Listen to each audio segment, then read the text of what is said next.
আলহামদুলিল্লাহ আল্লাহ তাআলার দরবারে শুকরিয়া আদায় করি, যিনি আজকে আমাদিগকে সাপ্তাহিক গাছের দিনের আলোচনা করার জন্য সুযোগ করে দিয়েছেন। আসর পর আমি বের হয়েছিলাম, 10-15 ছেলেরা ছিল আমার সাথে। মহল্লার গাছ করলাম, প্রতিদিন দক্ষিণ সাইডে যায়, আজকে আমরা পূর্ব সাইডে গিয়েছিলাম। যে আল্লাহ তাআলা আমাদেরকে গাছের আলোচনা, কোরআন হাদিসের কথা এবং দাওয়াতের তাবলীগ, মেহনতের কাজ, কালেমার দাওয়াত, রেসালাতের দাওয়াত, নবীওয়ালা কাজ, যে আল্লাহ তাআলা আমাদেরকে কবুল করেছেন, বলছি আলহামদুলিল্লাহ। আলহামদুলিল্লাহ। আজকে আমরা সমবেত হয়েছি। প্রতি মাসে আমাদের বড় ধরনের একটা জামাতের এখানে ব্যবস্থা হয়। আজকে সাপ্তাহিক জামাত বিধায় আজকের জামাত খাটোও বলা যাবে না। জামাত তো জামাতই, কোরআন তো কোরআনই, হাদিস তো হাদিসই, এর কোনো খাটো নেই। সুবহানাল্লাহ। কোরআনও খাটো নেই, হাদিসও খাটো নেই, কোনো কিছু খাটো নেই, সব কিছু অনেক বড়। আর যার কারণে রাসূল বলেছেন ছোট মাহফিল হোক আর বড় মাহফিল হোক। এই কথা বলতেছিলাম, কি বলতেছিলাম, সাপ্তাহিক আমরা যে গাছ করছি 100 জন নিয়ে গাছ করলে যে সওয়াব ফজিলত, এটা খাটো মনে করা যাবে না। আবার এই কোরআনের আলোচনা 20 জন যে 50 জন 20 লক্ষ লোক নিয়ে যদি আলোচনা করি, তবু রাসূল বলেছেন যত ছোটই হোক না কেন আলোচনার জায়গাটা হলো আল্লাহর জান্নাতের বাগান। সুবহানাল্লাহ। বেহেশতের বাগানে কি সবাই আসতে পারে ভাই? না, আসতে পারে না। একদিন মাসকে যে গাছটা করা হলো গত কদিন আগে, দেখেন 300 লোক আমাদের কমপক্ষে এখানে হয়েছিল, তাই নাকি? প্রায় 300-350 লোক এখানে জমায়েত হয়েছিল। তো আমরা এভাবে করে দিনের কাজ, কালেমার দাওয়াতের কাজ আগাতে গেলে বাধা আসে, আমার উপরে বাধা আসতেছে। আপনারা ভাবেন না যে হুজুরকে তাড়ার জন্য এমনি এমনি পিছলাইছে, এটা ভাবেন না। এই কাজ করার জন্য, কারণ এইখানে একটা তন্ত্র আছে, সেই তন্ত্রটার সমস্যা হচ্ছে। কিন্তু হুজুর তার ওই তন্ত্র না যায়, আবার তাবলীগের তন্ত্র ঢুকছে। এখন শাক দিয়ে মাছ ঢাকা হচ্ছে, এটা আপনাদের ব্রেনে আনা লাগবে। কেউ যদি না আনেন টানবেন কি? আমার কোনো দোষ পাইনি, আমাকে নোটিশ করেছে, কোনো দোষ পাইনি আমার, কিন্তু কোনো দোষ পাইনি, 1 কিলো দোষ পাইনি। দোষটা কি? বিভিন্ন কথা বলি আর আছে, এটা সেটা ওইটা, আসলে বলে কিছুই না। উদ্দেশ্য তাবলীগ বন্ধ করো, আমাদেরকে চালু করো। আমি করলেই আমাকে সবাই মাথায় করে রাখতো, বিশ্বাস করেন, মাথায় করে রাখতো। আপনি না বিশ্বাস না করেন আমাকে বলেন, আমি চ্যালেঞ্জ করতেছি, মাথায় করে রাখবো। কিন্তু আমি তা করব। রাসূল যে কাজ করেছেন সেই কাজ আমাদের করতে হবে। রাসূল দিনের দাওয়াত দিয়েছেন, কালেমার দাওয়াত দিয়েছেন, তাওহীদের দাওয়াত দিয়েছেন, কোরআনের দাওয়াত দিয়েছেন, হাদিসের দাওয়াত দিয়েছেন। রাসূল কি তাবলীগ নিয়ে শুয়ে থাকছেন, পরিবর্তন করেছেন? না। আল্লাহ নবী সাল্লাল্লাহু আলাইহি সাল্লামের কাছে যত সাহাবায়ে কেরাম আসছেন, প্রত্যেকের কাজ করে, শোনো আমার পরিবার, আমার পরিজন, আমার কথা কান লাগাও। আমি রাসূল তাবলীগের দাওয়াতও দিই, আমি রাসূল জিহাদও করি, আমি রাসূল স্ত্রী পরিবারদের দেখি, আমি রাসূল সন্তানদের হক আদায় করি, আমি রাসূল আত্মীয়স্বজনের হক আদায় করি, আমি রাসূল প্রতিবেশীর হক আদায় করি, আমি রাসূল আল্লাহর দ্বীন কায়েমের জন্য জিহাদ করি। আমার এই কাজগুলো যেটা করে না, আমার এই কাজগুলো যারা করবে না, সে আমার উম্মত না, সে আমার উম্মত না, সে আমার উম্মত না। এতে কি বোঝায়? এতে বোঝায় কান, নাক, ঠোঁট, দাঁত, ভুরু, চোখ, মাথা মিলিয়ে যেমন মানুষ অনুরূপভাবে ইসলামটা, তাবলীগ, জিহাদ, আরও যা কিছু আছে ইসলামের প্রত্যেকটা জিনিস মিলাই হলো কি? ইসলাম এবং তাবলীগ, ইসলাম এবং তাবলীগ ভাই দাওয়াতের কাজ। এখন আমরা ভাই এসেছি, আমাদের সময় স্বল্প, কিন্তু কথা একটু হিসাব করে আমাদের বুঝতে হবে, জানতে হবে, আমল করতে হবে। অন্যথায় কিন্তু আমাদের চলবে না ভাই। রাসূল কারীম সাল্লাল্লাহু আলাইহি সাল্লামকে আবু জেহেল মারল। কেন মারল? হুজুর শুধু বলেছিলেন লা ইলাহা ইল্লাল্লাহ মুহাম্মাদুর রাসূলুল্লাহ সাল্লাল্লাহু আলাইহি সাল্লাম। আল্লাহ রাব্বুল আলামিন নবীজিকে বললেন, ইয়া রাসূলুল্লাহ, হে কালেমার দাওয়াত আপনি মানুষের ধারে ধারে পৌঁছায় দিন। নবীজি দিনের দাওয়াত পৌঁছাতেছে, আর আবু জেহেল হুজুরকে আসে আঘাত করল। এত জোরে আঘাত করেছেন, আঘাতের কথাটা যাবে যাবে কানে, হানজালার কানে চলে গিয়েছে। হানজালার যখন কানে চলে যায়, হযরতে হানজালা তখন ইসলাম কবুল করে নাই। এমত অবস্থায় আল্লাহ নবীর গায়ে আঘাত করেছে আবু জেহেল। এই কারণে হানজালা আবু জেহেলকে রক্তাক্ত করে দিয়েছে, মারিয়ে। রক্তাক্ত করে দেওয়ার পরে রাসূলের কাছে এসে বলছেন, বৎস, তোমার গায়ে আবু জেহেল আঘাত করেছে, আঘাত করার কারণে আমি হানজালা আবু জেহেলকে রক্তাক্ত করে দিয়েছি, তুমি একবার খুশি হয়ে যাও। রাসূল বললেন, চাচা আপনি কারে মারছেন? আপনি কার গায়ে আঘাত করলেন? আমার চাচা আবু জেহেল, তারে আঘাত করিয়ে আমি মুহাম্মদ সাল্লাল্লাহু আলাইহি আমাকে খুশি করতে পারবেন না। হানজালা বলেন, ভাতিজা কি করলে তুমি খুশি হবা? রাসূল বললেন, চাচা আপনার মুখ দিয়ে যদি একটা বার বের হয় লা ইলাহা ইল্লাল্লাহ মুহাম্মাদুর রাসূলুল্লাহ সাল্লাল্লাহু আলাইহি সাল্লাম, চাচা যদি একটা বার কালেমা যদি আপনার মুখ থেকে বের হয় আর এই কালেমা অনুযায়ী আমল করেন, আমি খুশি হয়ে যাব। তা না হলে আমার চাচা আবু জেহেলকে মারার পরে আমি রাসূল খুশি হতে পারি না। হানজালা বলেন, বৎস, আমি ভেবেছিলাম তুমি সাধারণ মানুষ, আমি ভেবেছিলাম মনে হয় তুমি একজন গণক, ভেবেছিলাম কবি হবা, ভেবেছিলাম একজন তুমি বিজ্ঞান হবা।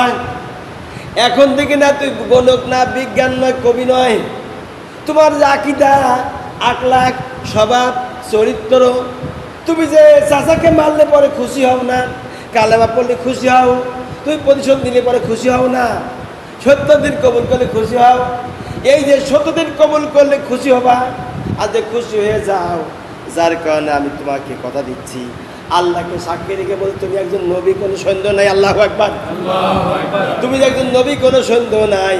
আমি আল্লাহকে সাক্ষী রেখে হানজালা বলতেছি লা ইলাহা ইল্লাল্লাহু মুহাম্মাদুর রাসূলুল্লাহ সাল্লাল্লাহু আলাইহি সাল্লাম। হানজালা রাদিয়াল্লাহু আনহু ইসলাম কবুল করে মুসলমান হয়ে গেলেন। আর আমরা মুসলমান সেই ইতিহাসগুলি ভুলে গিয়েছি, যার কারণে আজকে সমাজের পক্ষে চালু রাখতে গেলে পরে বাধা আসে। মনে রাখবেন, যত বাধা আপনার বিপক্ষে আসবে, জানবেন আপনার ঈমান তত পরীক্ষার মধ্যে পড়েছে। ঈমান মজবুত হবে, আল্লাহর কসম। মনে রাখবেন, আপনার বিরুদ্ধে যত বাধা আসবে, মনে রাখবেন আপনার এটা ঈমানি পরীক্ষা। এই ঈমানি পরীক্ষা আপনি টিকে যাবেন ইনশাল্লাহ। হয়তো 2 দিনের জন্য আপনি মনে কষ্ট লাগবে, মনে ব্যথা লাগবে, ব্যথা কষ্ট কিছু থাকবে না। আল্লাহ রাব্বুল আলামিন এই ব্যথা কষ্ট দূর করিয়ে আল্লাহর বন্ধু আপনাকে বানায় নিয়ে যাবে। এই কষ্ট নয়। মাঝে মধ্যে মাহফিলে বলি, বিভিন্ন মাহফিলে আমি বলে থাকি, দেখেন ইসলামের কাজ করতে গেলে বাধা আসবে, এই বাধাটাকে আল্লাহর রহমত স্বরূপ মনে করতে হবে। দেখবেন, আপনারা জানেন, মানুষ কিন্তু অনেক সময় দেখা যায় অসুখ হয় না? অসুখ, কারোর ক্যান্সার হয়, ডায়াবেটিস হয়, হার্টের সমস্যা হয়, পাইলসের সমস্যা হয়, মাথার ব্যথার সমস্যা হয়, অনেকের টানের সমস্যা আছে, যেমন ভাইজান টানের সমস্যা আছে। খুব কষ্ট করে ওই মহিদিন এখানে আসে। এই যে কেউ বৃদ্ধ হয়ে গেছে, বাড়ির থেকে মনে চায় না যে মসজিদে যাই, এরপর দৌড়ায় আসে। এই যে কষ্টগুলো, এই কষ্টটা যদি কেউ মনে করে যে আমার খুব কষ্ট হচ্ছে, না, এটা আল্লাহ হয়তো গজব দিয়েছে, এটা আপনি ভুল করবেন। মনে করতে হবে, যত রকম রোগ, বালা মুসিবত, পরীক্ষা আসবে, এইগুলো মনে করতে এগুলো আল্লাহর রহমত, এগুলো আল্লাহর কি রহমত। রহমত। এগুলি কোনো পরীক্ষা নয়, এই পরীক্ষাই তো রহমতের পরীক্ষা। এর কষ্ট পাওয়া যাবে না, এই পরীক্ষায় কোনো কষ্টই পাওয়া যাবে না, মনেই করা যায় না কষ্ট হচ্ছে না। সেই জন্য আসুন, আমরা মুসলমান, আমাদের কষ্ট আল্লাহ পাক রহমত শরীফ হিসাবে দান করেছেন। এই দেখেন না, রাসূল বলেছেন মুমিনের জন্য এই দুনিয়াটা জেলখানা, আর কাফেরের জন্য অত্যন্ত, ওদের জন্য আনন্দের স্থান। বেহেশত বলে ভুল হবে, ওদের জন্য আনন্দের স্থান, আর মুমিনের জন্য দুনিয়াটা জেলখানা। এই জেলখানার মধ্যে অবশ্যই তো আপনার পরীক্ষা আসবে, আসবে না? আপনাকে কি আল্লাহ পাক পরীক্ষা ছাড়া জান্নাত দিবেন? না, অসম্ভব। আপনার পরীক্ষা ছাড়া কোনো জান্নাত দেওয়া হবে না। দুনিয়াতে আপনি লেখাপড়া করতে গেলে যেমন পরীক্ষা আছে, যদি 11টা সাবজেক্ট ও 6 সাবজেক্ট মিলাইয়া ছাত্ররা এসি পরীক্ষা দিয়ে থাকেন, এই এসি পরীক্ষা চলতেছে, বর্তমানও চলতেছে। এসি পরীক্ষায় ছাত্ররা 10টা কম্পালসারি সাবজেক্ট, একটাই যদি সে ফেল করে সবটাই ফেল, নাকি উপর ক্লাসে তুলে দেবে না। অনুরূপভাবে আপনার জীবনে পরীক্ষা আসবে যত রকমের, এই পরীক্ষা উত্তীর্ণ হওয়ার জন্য এক আল্লাহকে বিশ্বাস রেখে, রাসূলকে নবী মেনে, কোরআনকে একমাত্র আল্লাহর জীবন বিধান ব্যবস্থা আমল করে যদি যেতে পারেন, তাহলে আপনার জন্য জান্নাতুন তাজরি মিন তাহতিহা আল-আনহারু খালিদিনা ফিহা। আল্লাহু আকবার। আসুন, বেশি কথা বাড়াবো না। আমরা যারা এসেছি, আমরা যারা বসছি, আমরা আশা করি সব দিনই বসবো ইনশাল্লাহ। বসবো না? বসবো ইনশাল্লাহ। আমরা কারোকে হিংসা করব না, হিংসা কারো করার দরকারও নেই, প্রতিহিংসার কোনো প্রয়োজন আসে না। কারণ যে ব্যক্তি যা মনে করে করুক দিন, আমরা প্রতিহিংসা করব না। আমরা মন খুলুসিয়ত নিয়তে, যদি কেউ কিছু বলে, হয়তোবা রাগে অনেক সময় কথা বলি ফেলা দেওয়া হয়, কিন্তু পরক্ষণই আমরা বলবো যে না, আসলে এটা আমার ঠিক হয়নি বলা, আসলে ভুল হয়েছে। এটা, এই ভুলটা যদি আমি নিজে গায়ে নিতে পারি, ইনশাল্লাহ কোনো সমস্যা আর হবে না, সমস্যার সমাধান হয়ে যাবে ইনশাল্লাহ। হবে না? হয়ে যাবে ইনশাল্লাহ। সেজন্য আমরা আল্লাহর বান্দা হিসাবে, রাসূলের উম্মত হিসাবে দিনকে আমরা কবুল করেছি, মেনে নিয়েছি। আজকে দেখেন ভারতে, টাকা দেখেন মুসলমান, ভারতের মুসলমানদের কি মার দেওয়া হচ্ছে। মুসলমানকে ঘুঁটা বানিয়েছে ওরা, এই শয়তানরা, ওরা ঘুঁটা, বড় করে ঘুঁটা বানিয়েছে, আর 2টা পাও উপরের দিকে ঝুলায় রেখেছে, আর ওই ঘুঁটার সঙ্গে বেঁধে রেখে দিয়ে মাথাটা দিয়ে ওরা হলে এভাবে করে বাড়ি দিচ্ছে, উপরে ঝোলা রেখে দিয়ে এই মাথার সাথে ঘুঁটার বাড়ি দিচ্ছে। আর কি কষ্ট চান আপনারা? জিন্দা মানুষকে এগুলি করতেছে, করে মাইরে ফেলতেছে, হত্যা করতেছে, এরপরে আপনারা কি চান? এত কষ্ট হচ্ছে, এরপরে মুসলমান মেয়েকে, হিজাব করা মহিলাকে জোর করে চুলি ছুটি পেরে ধরে নিয়ে যাচ্ছে হিন্দু। এই মোদী সরকার এই বারবার ক্ষমতা দেওয়ার পরে, এই শয়তান ক্ষমতা দেওয়ার পরে ও আবারও মুসলমানকে অত্যাচার করতেছে, জুলুম নির্যাতন করতেছে। আমাদের এখন প্রস্তুতির পালা। আমরা যখন ডাক পড়বে মুসলমানদের জন্য, যখনই ডাক পড়বে ভারতের বিরুদ্ধে লড়াই করার জন্য, কারণ রাসূল তো আগেই বলেছেন ভারতের বিরুদ্ধে মুসলমানের যুদ্ধ হবে, মুসলমানের যুদ্ধ হয় ভারতের বিরুদ্ধে। রাসূলের হাদিস তো মিথ্যা হবে? জোরে বলি, মিথ্যা হবে? মিথ্যা হবে না। যখনই ডাক দিবে তখনই আল্লাহর ওয়াস্তে আমরা সব দলে দলে বের হয়ে যাব ভারতের মুসলমানদের পক্ষ হয়ে। যখনই মুসলমানগণ ডাক দিবে, ইসলামের ডাক আসবে ভারতের মুসলমানের পক্ষে, ভারতের কাফেরদের বিপক্ষে লড়ার জন্য, আমরা তখন জীবন দিয়ে, জান দিয়ে, অর্থ দিয়ে, সময় দিয়ে বের হয়ে চলে যাবে ইনশাল্লাহ। রাজি আছি না? কোনো পরোয়া করবো না। জীবন দিয়েছেন কে? আমার আপনার মতো যৌবন মানুষকে, কোটিপতি মানুষকে, ধনী মানুষকে আল্লাহ এই নাই, মাটির কবরে শোয়াইছে না? আমাকে আপনাকে এইখান থেকে বাড়ি যেতে নাও দিতে পারেন, ঠিক কিনা?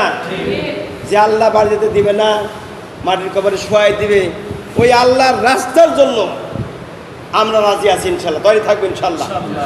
এবং সেটা নামাজের মাধ্যমে, ইসলামের মাধ্যমে, মুরব্বীদের কাজ সভাতে যাব, মুরব্বীদের সাথে নিব, যুবকেরা থাকবো, ভুলে না যাব ভারতীয় মুসলমান যে অত্যাচারের মধ্যে রয়েছে। আপনারা বিশ্বাস করেন? আল্লাহর কসম, ভারতের মুসলমান এত বিপদের মধ্যে রয়েছে, এত কষ্ট রয়েছে।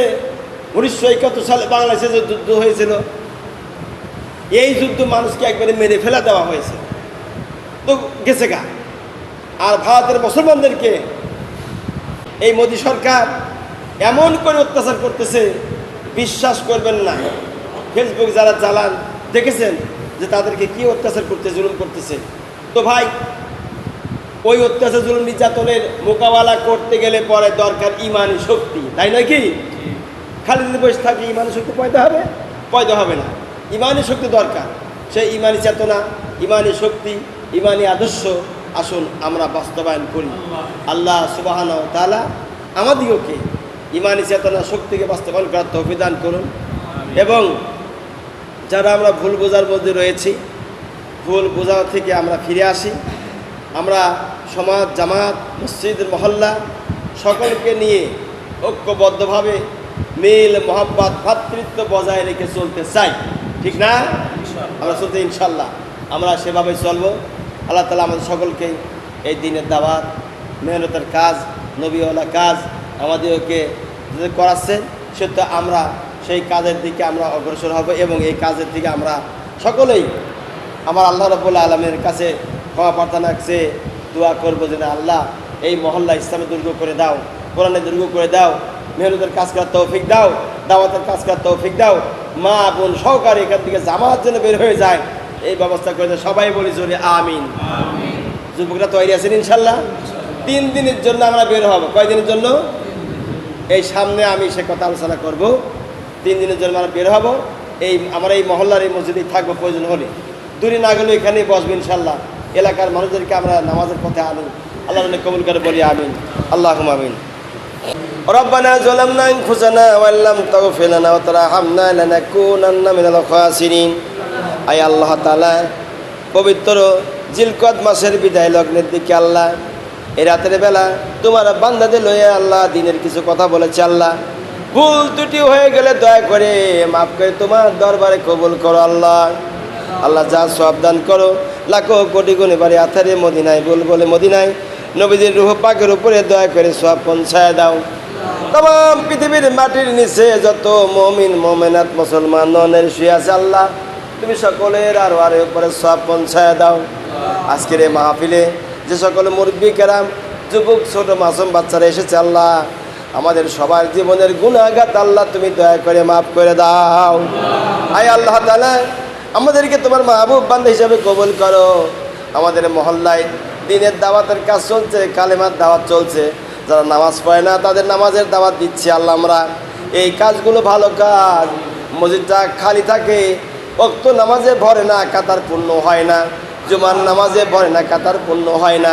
আল্লাহ চাইতেছি এলাকার ছোট বড় সকল মানুষ নামাজে আসবে, নামাজ পড়বে, খুশি খুশিভাবে আল্লাহ তোমাকে ডাক দিবে। খুশি হিসাবে আল্লাহ তোমাকে ডেকে নামাজে পাবন্দি হয়ে যাবে, তোমাকে ডেকে তোমাকে খুশি করবে। এমন লোকজন এলাকার সব মানুষকে আল্লাহ অন্তর কলিজার মধ্যে দয়া মায়া পয়দা করে তোমার বন্ধু বানায় লাও। আল্লাহুম্মা রাব্বির হামহুমা কামা রাব্বায়ানি সগীরা। আল্লাহ এই মহল্লার যারা আমাদের এই দোয়ার মাহফিলে টাকা দিয়ে শরিক হয়েছে, অর্থ দিয়ে শরিক হয়েছে, বুদ্ধি দিয়ে শরিক হয়েছে, আল্লাহ তুমি সবাইকে এটা কবুল করে নাও। আল্লাহ আমার দোকানদার ভাই অসুস্থতা রয়েছে, আল্লাহ তুমি এই সুস্থতা দান করো আল্লাহ। আর যারা আমার মুসল্লি আশেপাশে অনেকে অসুস্থ, সবাইকে সুস্থ দান করুন আল্লাহ। হিসাবে অসুস্থ ওইখানে আল্লাহ দোকানদার ভাইয়ের মা আজকে সকালে বলে বাবা তুমি যাইও না, তোমার জন্য দোয়া করি, তুমি এখানে থেকে যাবে অসুস্থ, তোমাকে দেখতে যেতাম। আল্লাহ দোকানদার ভাইয়ের মা অসুস্থ রয়েছে, আল্লাহ তুমি তাকে সুস্থতা দান করো, তুমি তাকে কামিয়াবি নসিব করে দাও। আল্লাহ এই মহল্লায় ছোট বড় সব মানুষকে মহব্বত, একে অপরের সঙ্গে ভ্রাতৃত্ব বন্ধনে চলার তৌফিক দাও, একে অপরের সঙ্গে ভ্রাতৃত্ব বন্ধনে চলার তৌফিক দান করো। আল্লাহ এই মহল্লার সব মানুষকে আল্লাহ তোমার বন্ধু বানাইয়া লাও। এ মসজিদ জায়গা দিয়েছেন আল্লাহ আলহাজ কানোয়ারি সাহেবের বাপ চাচারা যারা দিয়েছেন সয় সম্পত্তি, আর যারা দায়িত্ব নিয়ে আছেন, আর যারা মসজিদ ঈদগাহ মাঠ আল্লাহ মসজিদ ঈদগাহ মাঠ মাদ্রাসা সহকারে যারা টাকা দিয়েছে, শ্রম দিয়েছে, বুদ্ধি দিয়েছেন, কমিটিতে যারা বিগত দিনে ছিল, এখনও কমিটিতে আছে, আল্লাহ সবাইকে তুই মাফ করিয়ে জান্নাতি মেহমান বানিয়ে ইমাম মুসল্লির মধ্যে মহব্বত পয়দা করে দাও। বুঝছে মৌতের কালে তোমার নবীর কালেমা আমাদের সকলের জবানে জারি করে দিও ইমানের সঙ্গে লা ইলাহা ইল্লাল্লাহু মুহাম্মাদুর রাসূলুল্লাহ। আসসালামু আলাইকুম।